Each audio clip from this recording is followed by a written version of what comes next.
So we're going to take a look tonight at the importance of laughter in our lives. And typically when people come to a program like this, it's either because they believe it's really important themselves, or they have someone else saying, you need to come to this. You really would like this class tonight.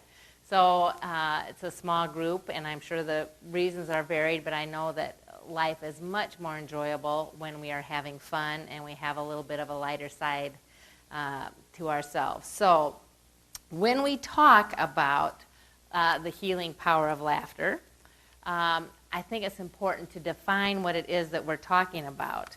And so we're not talking about the fact that it's going to be jokes, all fun and laughs all the time, but we're going to be talking about the fact that it's looking for, finding, using, and appreciating life's lighter side to serve as a shock absorber for the daily stressors of life.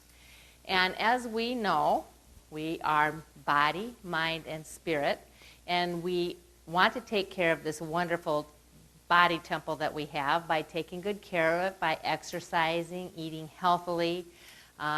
We want to take care of our spirit by growing spiritually. We want to take care of our emotions. And one of the things that really weighs on our emotions is when we have lots of stress in our lives and we're overwhelmed.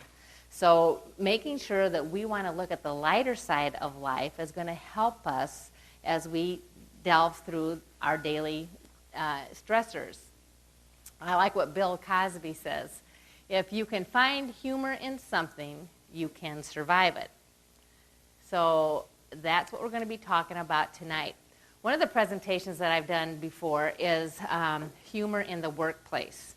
And humor in the workplace, hi Mary Ellen, is a really multi-million-dollar industry. So if you have companies and employers that are willing to spend money to have people come in and teach their employees about the importance of lightening up, having fun, you have to know that there's some really good bang behind that thought process. When I went online to get ready to do the presentation for humor in the workplace, there were more than 13 million web links that you could choose from. These big companies that come up that have had big speakers, GE, AT&T, Kodak, IBM, even the IRS. So it's really good that the IRS wants to have some humor in their lives. So understanding that employers are willing to invest their money, they're expecting a return on investment. So they are well aware that it is helpful. In fact, many of the studies show that when companies invest in this and people come in and do wonderful workshops and work with the employers, because it really has to stop at the top. It has to start at the top, doesn't it? And so you have to have a light airiness and the executive team that really believes in the importance of it. But absenteeism dropped by 35% and turnover lowered by 21%. And those are some pretty rounded figures, what they found in most companies that really took time and worked on their humor. So humor is important in the workplace. It's important in our families. It's important with our friends. It's important in all of our relationships. So other studies that talk about humor and what they find, and I'm sure you know this from your own experience, but what kind of a teacher do you suppose students learn most easily from? Right. That's supposed. And one of the best employers to work for are employers that have a great sense of humor.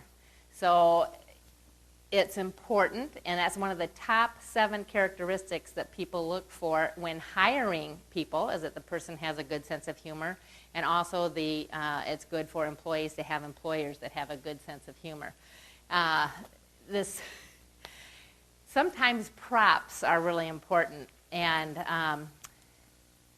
I won't say who, but let's just say one of the people that I report to has been known to, upon occasion, get excited. And when she gets excited and she's upset about something, she's been known to spew saliva. So, and I know you can't believe this, but I had actually done something that wasn't right. And I was trying to think of what it was, because last year I could remember. But this year I've already forgotten about it. But something, and it wasn't just me, it was the team, we didn't do something right. I remember some reports went out and they weren't exactly correct, and that's huge, as you know, with HIPAA, and some things got wrong in wrong envelopes. So that's what it was. So I thought it would be funny to bring in some glasses, some goggles, like those workplace goggles. So I came in with these goggles on, and so what did that say to my boss? Do you think? Coming in with some goggles, I was coming in being prepared to be, yeah, I thought maybe saliva could be flying here. So it was a real nice diffuser. So in our lives, we can really find diffusers to de-escalate a situation. So now when anybody is in trouble in our department, my glasses hang in my office, and hey, MB, can I borrow the glasses? Yep. Take them. And so right away when we go in the office with glasses on, it's saying, we know, we're sorry, we did something wrong. So before we go any further, and we're talking about laughter and the importance of it and the healing power of laughter, what I would really like, because when I go to presentations myself, I love to be entertained, I love to think new thoughts, but it's really more important to go to a presentation, learn something, and leave empowered to make a change in some area of your life. So I'm going to ask each one of you just to pause for a moment and ask yourself, where in my life could I use a more lighthearted attitude? Where would humor serve me well?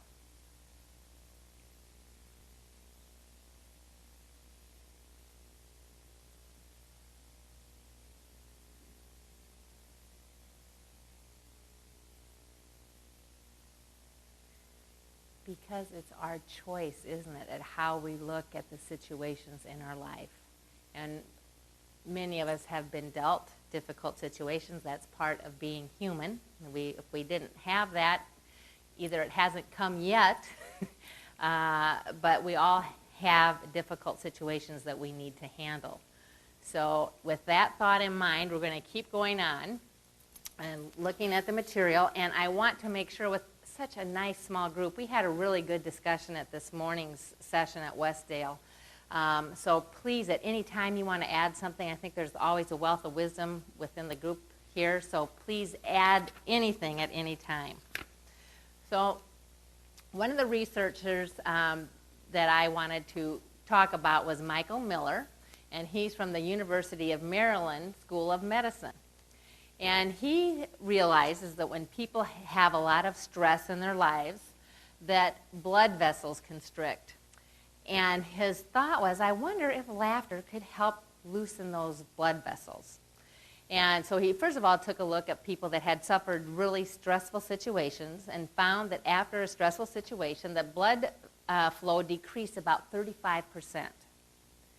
So then he figured, got them laughing, did the same measure, and of course I don't know the machine that measures that. Mary Ellen and who else in here is a nurse may know what that is, but found that after a good bout of laughter, the blood vessels relaxed and expanded and had more blood flow. About 22% it was the increase.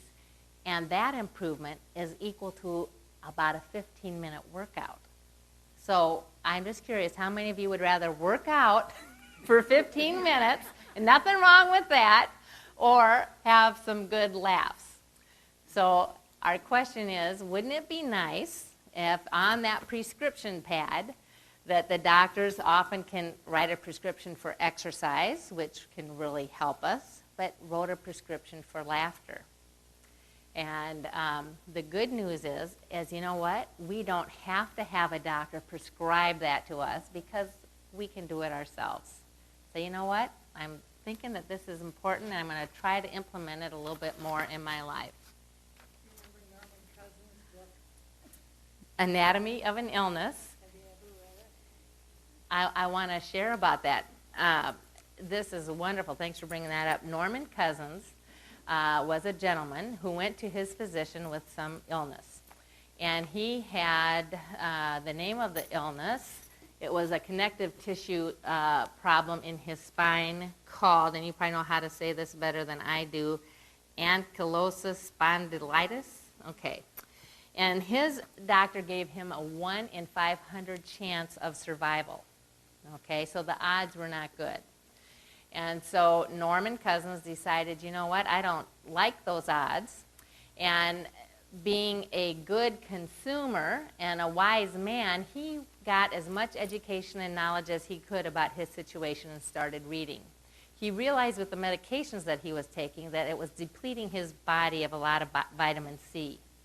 So he got rid of, with the doctor's approval, got rid of the medicines that were depleting the vitamin C and took high doses of vitamin C. His belief was that in the hospital it was very cold and sterile, and it wasn't very conducive in his mind to healing, and that was in 1964. And of course, Mercy Medical Center here is very conducive to healing, right? Wonderful nap times and quiet times, own rooms, your own food service, room service. So anyhow, he checked himself into a nice hotel, went and purchased Groucho Marx funnies, candid camera movies, and watched them for hours on end. Within a couple of weeks, he was feeling remarkably better, was able to go back to work, and it actually, through this laughter prescription, the vitamin C, and the other thing that's so important to all of our health is a good relationship with the people in your life. He had that with his physician and had it with social networking. And so if you don't have oftentimes those social connections with your family, if you have them with friends, studies have shown that that connection is just as primary, as important as a familial connection. And he was healed. So of course, always with conventional medicine, you want to try some other supplemental things. That's always fine, but you always want to work with your physician. So anyhow, so our next, we're going to look at all the different characteristics and benefits that laughter provides you. Number one, laughter strengthens your immune system. It actually lowers the levels of stress hormones, the epinephrine and cortisol. So our bodies are meant to be in a relaxed state. But if we have a danger, we have hormones and a great neurological system that's going to get us ready to fight or flight if we have to. And so with all of the stresses that we have in our life, and oftentimes we have a perceived threat, and it makes us even more nervous than it actually we need to be, like talking in front of people. You get all this cortisol, and all these stress hormones do damage to your body. It wears you out. It ages you quicker than you need to be aged. And so what we want to try to do is stop the rampant use of all those hormones raging through your body. So laughter actually lowers your blood pressure. And it's not going to only lower it while you're laughing, but your blood pressure will be below the normal resting rate for about 45 minutes after you've experienced a really good laugh. So when you go out with your friends and you have a great time and you go home feeling good, it's good for your health to do that. Laughing can be called internal jogging. It exercises the lungs and increases oxygen in your bloodstream. And I'm sure you've heard of the runner's high, and that's an endorphin is released. It's a chemical released in your brain that makes you feel good. And the same endorphins are released with laughter. So 20 seconds of guffawing gives the heart the same workout as 3 minutes of hard rowing. So again, you want to laugh for 20 seconds, or do you want to get on that row machine and work for 3 minutes? So it gives the heart a good workout. The neat thing is laughter can be done sitting down. It costs no money. It requires no special exercise equipment. And so a laugh a day does help keep the doctor away. So what we want to do is become laughologists, okay? That's your goal when you go home, is to become a laughologist. So, some more thoughts on humor. Now, you're still keeping in mind where you want to lighten up at home, right? We're going to come up with some ways that you can do that. But humor is, the other neat thing about laughter is that it allows the brain to use more creative, it allows the brain to become more flexible, more creative in your thinking processes. So humor is a capacity to perceive, appreciate, or express what is funny, amusing, incongruous, ludicrous, etc. So we all have different views of what is funny, right? And I have kind of a rank sense of humor. The jokes that I was raised with 5 brothers, and a dad that kind of has a goofy sense of humor too. So I wanted to tell some jokes here, and I finally remembered one that I could tell in mixed company.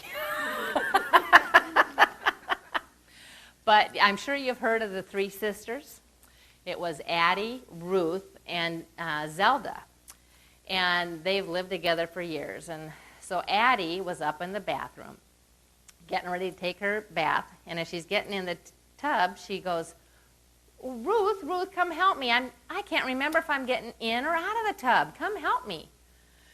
So that was Addie in the tub. So Ruth is walking up the steps to go help her sweet sister. And Ruth's going up the stairs, and she's like, oh, Zelda, help me. I can't remember if I'm going up or if I'm going down the stairs. Zelda rolls her eyes and knocks on wood and says, oh, thank goodness I'm not as bad as those 2.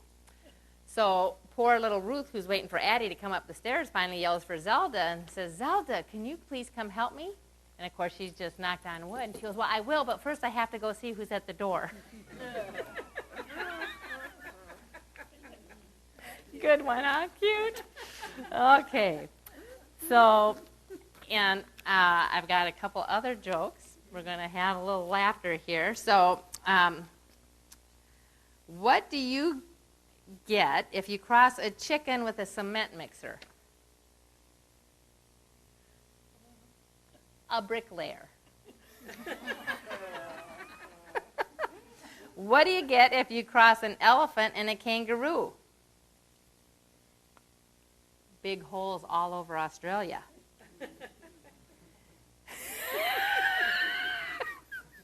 They're bad, aren't they?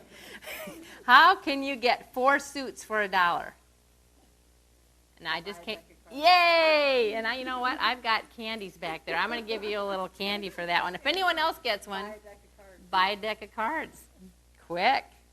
What do you call a song sung in an automobile? It's in a car, and it's a tune, a cartoon. All right, enough fun. So, when you talk about incongruency, I was preparing for this, and there was a gentleman talking about the fact that he goes to the workplace, and he talks about how it's so important to have peaceful environments in the workplace. And he's been a very nonviolent kind of guy, but he was running late, was on his way to work, and someone pulled in front of him, so he got upset and started kind of yelling, and saying not so many nice words. And so he had to tell on himself, thank you.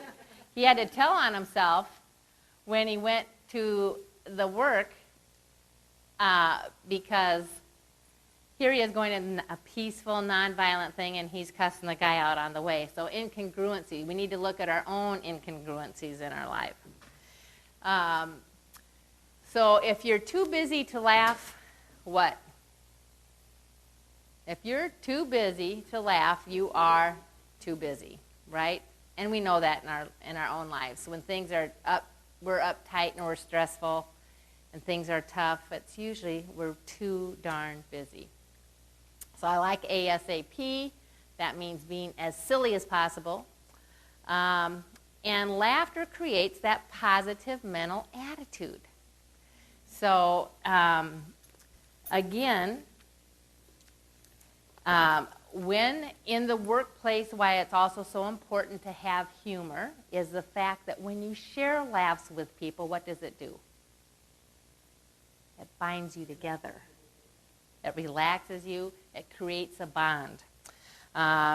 It provides perspective. Laughter provides a new perspective, as we talked about earlier. And anyone that has a contagious laugh? So the neat thing is that you guys, each one of us, can be that change agent in our own circle of people that we hang around with, right? So it's up to, what's the saying? If mama isn't happy, what? Ain't nobody happy. So in the workplace, in home, with our friends, wherever we are, it's up to us how we want to be. And I have this wonderful, it's not going to work. On YouTube, I don't know, maybe some of you have seen it, but it's people watching people laugh. And it's blocked here on Mercy on the YouTube. I thought I had it worked out, but it's just not going to be today. But go home on the internet, www.youtube.com, and then on the side there you're going to put in watching other people laugh. People watching other people laugh. It's a 4-minute little film. It starts off with a baby laughing. And then that shows another gentleman laughing at the baby laughing. And there's like 6 different laugh styles that are the most, you can't watch it and not laugh. You're, what? What? Blood, the little kid, the mother is giving the baby some medicine, and it's like blood. Oh, I haven't. He goes, blood. Oh! That's another one. So from Mary Ellen, type in baby and blood. Thanks for sharing. So laughter is contagious. So here's just some random thoughts on laughter. We don't stop laughing because we grow old.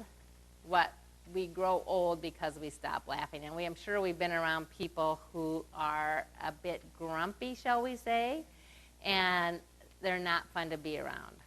And so it's, again, up to us to choose how we want to be. If you laugh a lot when you get older, guess what? Your wrinkles are going to be in the right places. And I have a fun story on this. I was at church with, my mom was with us, and I had one of my kids, and one of the kids sat on my mom's lap and was, playing with her skin, and, Grandma, well, when you smile, your wrinkles match your smile.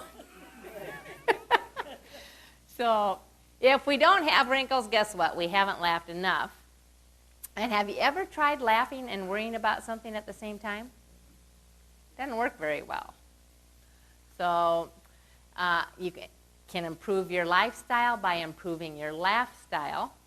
And the neat thing is that laughter can actually enrich every aspect of your life. And I want to share a story here because people will say, oh yeah, but you haven't had this happen or you haven't had that happen. And granted, I haven't had a lot of tragedy in my life, but I have had one big tragedy, and that was the loss of my younger brother who was killed in a car accident. And I was at the time probably about 24, 25, and he was 20. He was my youngest brother. He's a twin. So, of course, with a shock like that, you're totally, totally devastated. And my dad had a nickname for my brother, and it was Flap Lip.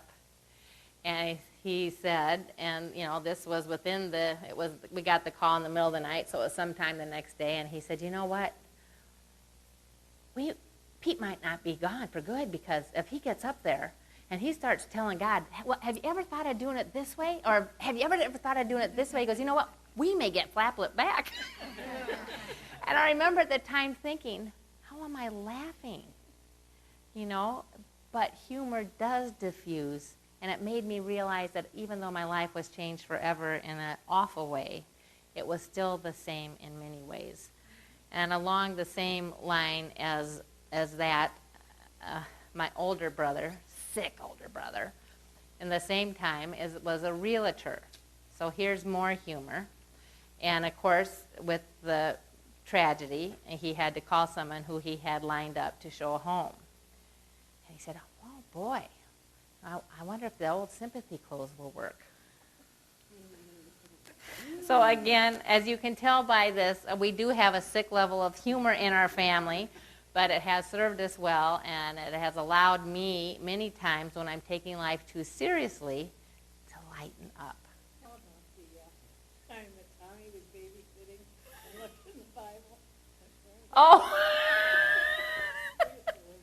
yeah, Mary Ellen's a neighbor. 5 boys, and so we have the family Bible with names and births in it. And so my brother comes to me, he's telling me, well, you know you're adopted, don't you? I'm like, I'm not adopted. Of course, yeah, you are. Don't you know you have 5 brothers? They wanted a girl. Of course, I didn't realize I was in the middle at the time. I was so freaked out. Because you don't believe me, go look in the Bible. Well, so behind my name, Mary Beth Phelan, adopted. So, yeah, it's terrible. And you guys have your fun stories in your life, and it's fun. One of the ways, if you are having a hard time lightening up, is to start keeping a journal of humorous things in your life. And it's fun to reflect back and get giggles over them all over again. So, in order to heal, the mind needs laughter, the body needs play, and the spirit needs joy. And if we fill our lives with humor and laughter, we will never get old. We might die at an advanced age, but we will die young. And I had my husband's aunt was 94, and she lived in Arizona. She died half a year ago, and we were able to go spend time with her, and she had the happiest sing-songy voice, and you just go talk to her. Oh, she was so interested in you, and how are you? And of course, I was so college, early 20s. Oh, and this is where we go over here, and we take our garbage out over here, and over here. But just so happy and excited and light about life. So at 94, it's a choice to not concentrate, and she had ills, and she had aches, and she had pains, and that's the other thing with laughter, is that it reduces our pain. It helps take our mind away from our pain. It's difficult to be at odds with and hate and dislike someone that we're able to laugh with. And again, stress levels are cut in half in the presence of laughter. And I love this last one. When you feel like laughing the least, you probably need it the most. Okay? So any comments on this so far? Or anything anyone wants to bring up on laughter and how it's helped you in your situation, in your life, or, yeah.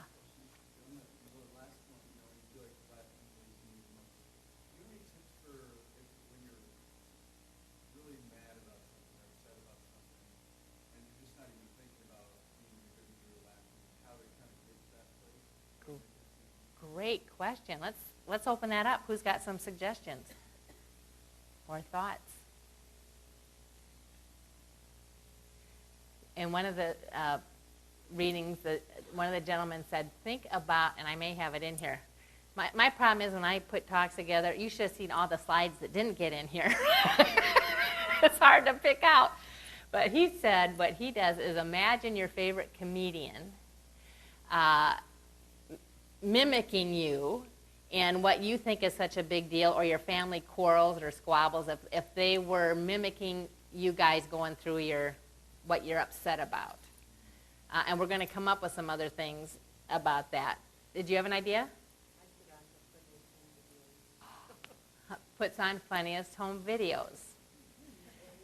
Put on something that's really funny, because you need to just sit down for a few minutes, take a break, and just laugh. Good. Love that. Anyone else? Sometimes it's, and the younger you are, and it's so neat to see young gentlemen here, you haven't had as many life experiences, and so I think of my first love or a hurt like that. I mean, it's the most traumatic because it's the first time you've ever really felt like that. So one of the most important things to remind yourself is that it's going to get better. And for me, prayer really helps. Sometimes that's when you really need help, but that's when you least want to ask for it, because I don't know about you guys, but do any of you like to be strong and weak and not need help? I'm getting better. But it's, so sometimes just saying, I'm really having a hard time, and asking someone, help me. I need help. And sometimes if it's a real serious issue or problem and you're having trouble, you can't get it out of your mind, then it helps to go talk with a professional or someone that can help you. Bless you. Any other thoughts? Great question. Or have you tried anything else in the past that's worked? Okay. No, pretty well. Yeah. So, great question. And we may come up on some things up here too. So our next slide is, again, I'm just going over 4 different studies that, again, show us the importance, because isn't it fun? I mean, to know that science proves what we feel in our body. But this is a study. It's called the Alameda County study, and it's close to 4,000 people that took part in this study. And what is found is that happiness and life satisfaction is a very good predictor of longevity. So unhappy people, and women are in the yellow on the right-hand side, their mortality rate is about 3 times higher. That means they're going to die earlier compared to other women who are happier. From 3.3 if they have a high level of satisfaction in their life. If they have a low satisfaction, their mortality rate is about 3 times higher. Men, it's not even quite twice higher. But so a happy mind does promote health. And the neat thing to remember, let's give an example here. We know that the job market is really tough. So we have 2 people here, and they both get pink slips. So the first person says, oh my God, this is the worst day of my life. I am never going to find people that are as nice as this to work with. I'm not going to get paid as well. It's the worst day of my life. Okay, so that's a situation. 2 people sitting side by side. The other person gets the same exact reality as a pink slip. But this person says, oh man, this stinks. But you know what? I bet there's a job out there that might suit my gifts and my talents better than this one. And I bet I could even get paid better than what I'm getting paid now. So, same situation, right? 2 totally different realities based on what? Their attitude, their outlook, how they're looking at it. So sometimes it's as simple as saying, I'm going to put on my rose-colored glasses. I'm going to put a new tint on this situation. So, and the exciting thing is that we get to choose our reaction. Okay? And it's not always easy to make that choice, but with practice, it does get easier. So let's talk about optimism and how that affects our health. This is a Mayo Clinic study, and it's about 6 years old. And it's 839 people took the MMPI personality assessment. And what they're looking at is the difference of people who are pessimistic versus optimistic. And it's a long study because 30 years later they took a look at these same people. And what they found is that for every 10 points increase in pessimism that an individual had, it actually increased their mortality about 20%. So one of the handouts that I gave you that I really like, and yours is white, but it's called Optimism Promotes Health. And on the back, there's a little quiz that you can take. And it's just going to kind of tell you, are you more optimistic or more pessimistic? And it will give you some wonderful ways to become more optimistic. And again, down at the bottom here, another study here, and this is Optimism and Cardiovascular Disease. But it says that recent research shows that pessimists are significantly more likely to suffer a heart attack or a stroke than those who are optimists. Optimists have an increased life expectancy, so how we see and react to our life circumstances affect our health and well-being. So take that, and like I said, wonderful suggestions here on how to become more optimistic, and this might help when you have a tough situation on how to handle turning it around to be a little more optimistic. Okay, so let's take a look at depression. This is a study of 1,200 people who survived a heart attack. And so this is 10 years after the heart attack. Researchers found these people and saw who was still living. And what they found is that over 50% of the people who were seriously depressed had already died after that heart attack. For those who were mildly depressed, the numbers were 42%. And for those who were not depressed or were optimistic, or I'm sorry, not depressed, 35%. So a 15% difference. And when they do these studies, they do take a look at many other values. So they make sure before they publish something like this that what they're looking at, they really believe was what was a significant difference. Anybody in here hold a grudge? You don't have to raise your hand. But when we don't forgive people that have hurt us in some way or another, who are we hurting? Just ourselves. And so there is, as Dr. Herbert Benson at Harvard said, there is an actual physiology of forgiveness. If you don't forgive, it'll eat you up. It'll chew you up. And I shared with this morning group, it was an Oprah show many years ago, and it was victims of horrific crimes. And they had two women on, and one woman had her partner, I think it was her husband at the time, who was upset with her, and because she was leaving him, murdered her two children. And this woman, the only way she could get on with her life and give a wonderful tribute to her children was to forgive her husband. And the peace and the face, just how her countenance was just peaceful and beautiful, and you look at her like, how could this have happened to you? And there was another woman who had a real similar incident, and she was full with rage, couldn't find it in her heart to forgive, and her face was etched in so much hurt you could just see it. And it was just such a snapshot of who really gets hurt when we decide to hold on to an injustice that we feel was done to us.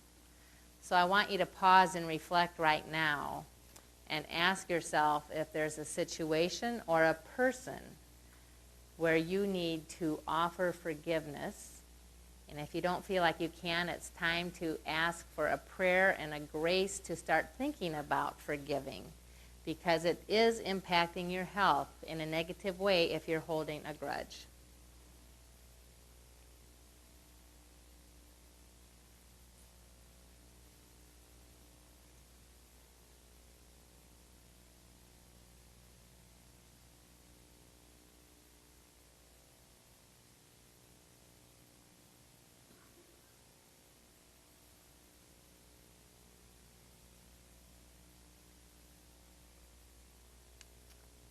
Okay, so here's a checklist for lightening up a little bit. So when you find yourself experiencing for some difficult circumstances, these are some questions you may ask yourself. Number one, have I prayed for help from my God? And have I prayed and asked for help from people around me and ask others to join me in prayer? To ask myself, in the whole scheme of things, is this really going to make a big difference? And, sometimes it can, and sometimes it can't. So that's when, the serenity prayer. God, grant me the serenity to accept the things I can, courage to change the things I can't, and wisdom to know the difference. So, really, is it worth it? And oftentimes, is it worth upsetting others? Most of the time, it isn't. So again, is it that important? Is the situation irreparable? And is it really my problem? Do any of you here take on other people's problems? As a mom, I tend to do that. As a friend, I tend to do that. But it's nice to be a compassionate, caring person. But if someone has a huge problem, it doesn't really help for you to make it your own. And especially if it's in a work situation or a situation where you're not helping them progress past. Sometimes it helps when people, we oftentimes to help someone else maybe make the situation worse because we're going to agree with them and we're going to talk about that person.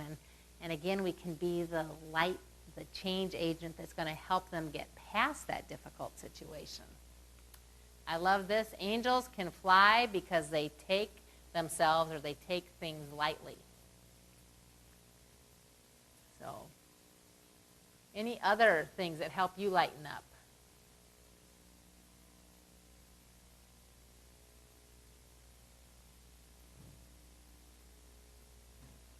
It's worth a chocolate.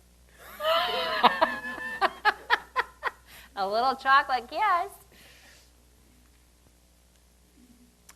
Okay, sometimes we believe that a sense of humor, I just am not funny. I don't, it's not, I always go one more. So the neat thing is your sense of humor can be cultivated. You're not stuck with the way it is today. If you want to improve it, it's up to you. So one of the best things you can do is start associating with fun-loving people. Perfect example, and people don't believe this, because in a span of about 10 years, I totally changed. I don't know if any of you know Ann Collins-Hattery. She is just a delight of a person. She loves to have costume parties or dress up and do things. And I'm like, God, don't they have anything else better to do? I don't need that. Try to be figuring out what to wear. What a drag. I don't have time for that. So within 10 years' time, this woman has converted me into, what kind of party? I go try to find the outfit right away, and now I love dressing up because I saw someone model it for me. I saw how much fun it was, so it was a decision to change that fuddy-duddy attitude. My husband, it's taken him about 8 years longer, and he'll wear what I set out for him, but now he kind of likes it and gets in on it. So that's just a perfect example of associating with other people that are fun, and you can change. And again, watching those comedies and laugh heartily. And earlier I had to admit that one of my favorite shows, and Lynn said, 2.5 Men. I love it. It is so bad. I'm like, and it used to be on at prime time. I think it still is on at 8. I didn't start finding it till after watching the news, and I'm like, this is so bad, it's so good. I love it. So again, collecting cartoons or anything that lifts your heart and your spirit, and it can be, like if you go to a beach and you love being at the beach, taking a picture of the beach and putting that in your work spot, but surrounding yourself with lighthearted, good memories. And again, keeping a notebook handy to record humorous stories. And most importantly, let's read this one, the top one on the right together. Learn to laugh at yourself. Yeah, that's important. And when you can do that, it helps. It helps a lot. Anyone love the humorous greeting cards? I mean, I can't wait for... I know. Well, sit down the card if it is fun. I know, I love it. Oh, my favorite one recently, and I think it said, anyone go to that car wash on First Avenue? They have a lot of good ones. And so there's all these old men mowing the lawn naked. And they said, Getting old, sometimes you forget a lot. So you love good cards too. And again, appreciating other people's sense of humor, being open, and of course we never want to hurt anyone's feelings, and humor has to be appropriate.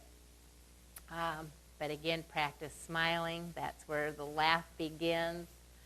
And send the positive, affirming internal messages to yourself. Anyone else ever talk kind of hard to yourself, like you wouldn't talk to other people? I used to struggle with that years ago, and thank God through awareness and knowing that it wasn't good for me, but I had a very harsh, critical voice, so I would talk to myself very negatively. I'd never talk to my friends like that. So if you have that problem, start paying attention to what it is that you tell yourself and change it, make it from a negative to a positive,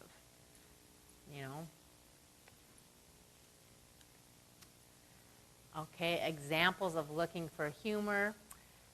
Do things differently. Vary your routines. Anyone get stuck in the same old, same old? I just went to my husband's, one of his best friend's father's funeral, 92 years old, dear man, as you may know the name, Cecil Gotch, from Manchester. And he would love to go about doing his, out to lunch. He'd kind of have a routine, and he'd go to the bank and do the things that meant a lot to him. But he'd talk to his friends and say, "Oh, well, you never go on the same time to the bank, do you?" They're like, "Well, yeah, I usually do." He goes, "Oh, no, you've got to vary your routine because you can see different people at different times of the day." I thought, wasn't that something? Here someone was so excited to see different people and have new experiences and not always have to see the same people. So take a different route to work. Change your lunch habit. So right now I want you, each of you, to think about 5 things that make you smile.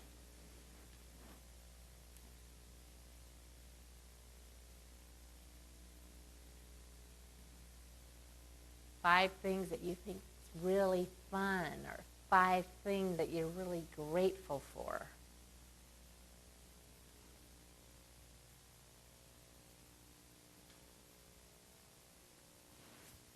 When we're really busy, I can remember as a young mother,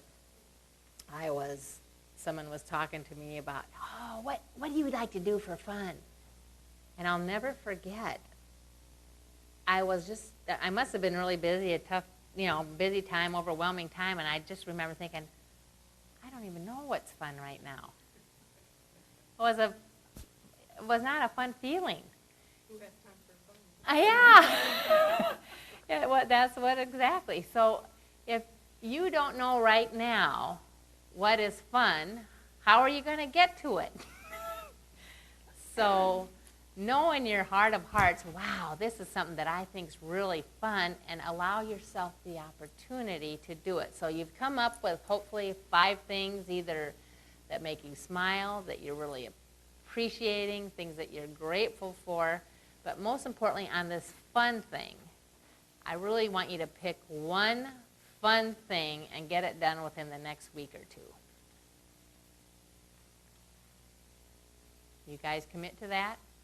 One fun thing. It doesn't have to cost money, but it's something, if it's reading a book, if it's... You eat pickles? Do I eat pickles? Not much. Connie? Do you like them? Oh, yeah, it's funny. Oh, do I read? I'm like, oh, pickles are funny, Mary Ellen? That's the best joke of the night. No, I don't. Is it good? Oh, yeah. I don't. I will now. I will now. And again, accept your imperfections and gently poke fun at them. And what I said earlier, imagine your favorite comedian or comedians having your silly family or work arguments, and think of them being exaggerated, and it'll kind of put a whole new twist on it.